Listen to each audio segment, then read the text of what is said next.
అయ్యప్ప దీక్ష, అయ్యప్ప పేరు కానీ, అయ్యప్పకుండే ఇతర నామధేయాలు కానీ ఇప్పుడు వచ్చినవి కాదండి. మీరు అయ్యప్ప పేరు కొత్తగా వినొచ్చు, కానీ అయ్యప్ప ధర్మంలో బాగా వినపడే మరొక పేరు ధర్మశాస్త. ఈ శాస్త శబ్దం విష్ణు సహస్రనామంలో ఉంది. అజో దుర్మర్షణ శాస్త అని ఉంటుంది, చూసుకోండి. అజహ దుర్మర్షణ శాస్త. ఈ అయ్యప్ప ధర్మంలో ఉండే శాస్త విష్ణు సహస్రంలోంచి పుట్టింది. ఏం సామాన్యమైన కాలం. విష్ణు సహస్రం అంటే భారతం, ఆనుశాసనిక పర్వం, అంతే కదా. భారతం ఎప్పటిది? 5000 ఏళ్ల కితాన.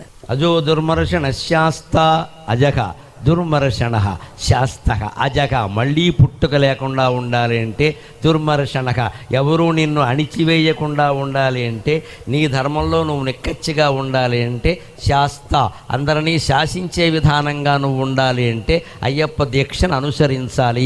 మనస్సును నిగ్రహించుకోవాలి. దీక్షలో ప్రధానమైంది మనో నిగ్రహం, శరీర నిగ్రహం కాదు. కనీసం శరీర నిగ్రహం కూడా మంచిది.